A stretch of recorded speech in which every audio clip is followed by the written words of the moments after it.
우리가 마지막 숨을 내쉴 때 향하게 되는 곳은 어딜까요?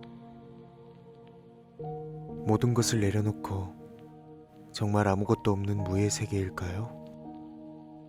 아니면 따뜻한 빛과 영원한 안식이 있는 천국일까요? 아니면 뼈와 살을 가르는 고통으로 이승에서 지은 죄의 대가를 치르는 지옥일까요? 불교의 지옥은 죄의 종류와 무게에 따라 8가지로 나뉘어져 있으며 받게 되는 벌 또한 다른데요. 오늘은 흉악범들에게 안성맞춤인 팔렬지옥의 종류에 대해 알려드리겠습니다.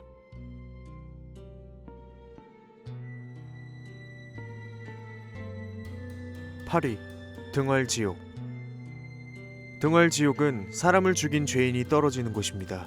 살인을 한 횟수를 상, 중, 하로 나뉘어 그에 따른 벌을 받게 되는데요. 똥오줌이 끓는 솥에 빠져 냄새 때문에 괴로워하며 그 속에 우글거리는 벌레가 온몸을 파먹습니다. 그리고 칼날로 이루어진 우거진 숲을 지나면서 온몸에 살점이 떨어지고 베어지게 됩니다. 이 과정에서 죄인이 죽게 되면 금방 서늘한 바람이 불어와 죄인을 다시 살리고 같은 형벌을 반복해서 받게 됩니다. 7위. 흑승지옥. 흑승지옥은 사람을 잔인하게 죽이고 물건을 훔친 사람 또는 자살을 방조한 사람이 떨어지는 지옥입니다. 죄인이 이 지옥에 떨어지면 불꽃 속에서 쇠줄로 결박당하고 뜨겁게 달구어진 도끼, 톱, 칼로 몸을 베이고 끊어내는 형벌을 받게 됩니다. 그리고 높은 언덕에서 날카로운 칼날이 풀처럼 솟아있는 뜨거운 땅으로 떨어져 온몸이 갈기갈기 찢어진다고 합니다. 6위. 중압지옥. 중압지옥은 살인, 도둑질, 사악한 음모를 꾸민 죄인이 떨어지는 지옥입니다. 두 개의 철로 된 산 사이나 큰 쇠구슬 속에 죄인을 집어넣어 으깨어지는 고통을 주는 지옥이라고 합니다. 또한 중압지옥에는 구리가 녹은 물이 빨갛게 흐르는 강이 있는데 죄인은 이곳을 끝없이 돌아다녀야 한다고 합니다. 5위. 교환지옥.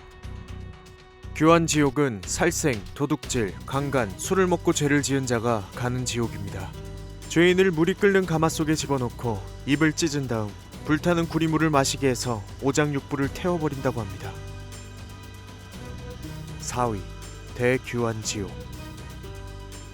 대교환지옥은 교환지옥에 떨어지는 죄인과 같은 죄를 지었지만 죄의 무게가 더 무거운 자가 떨어지는 지옥입니다. 이 지옥에 떨어지는 죄인은 혀를 다시 집어넣을 수 없을 정도로 길게 뽑은 다음 끓는 쇳물을 붓거나 철퇴로 짓이기고 뭉갭니다. 그 고통은 교환지옥의 10배라고 합니다. 3위. 초열지옥.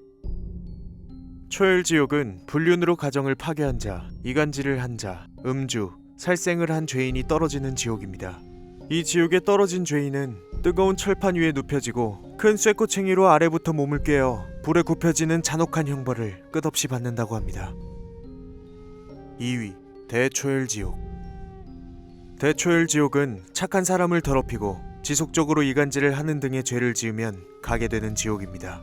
이 지옥에 떨어지는 죄인은 꼬챙이에 매달려 용암의 열로 인해 몸이 익어 터지게 되며 간수들은 도끼로 죄인들의 몸을 토막냅니다. 1위. 아비지옥. 아비지옥은 고통을 받는 일이 한순간도 쉬지 않고 끊임이 없다 하여 붙여진 이름으로 무간지옥이라 부르기도 합니다. 여기에 떨어진 죄인들은 형용할 수 없을 만큼 잔혹한 형벌을 받는데요. 간수들이 몸을 붙잡고 생사를 뜯어 가죽을 벗기고 토막냅니다. 그리고 큰 쇠창을 달구어 죄인의 입, 코, 배 등을 꿰어 공중에 매단 뒤 철로 된 독수리가 먹게 합니다. 이러한 형벌을 받으면서 죄인들은 엄청난 고통에 비명을 지르지만 죗값을 다할 때까지 그 고통은 끝나지 않습니다. 하루아침에 행복했던 가정을 생지옥으로 만든 흉악범들이 꼭 아비지옥으로 가서 죗값을 치르길 바랍니다.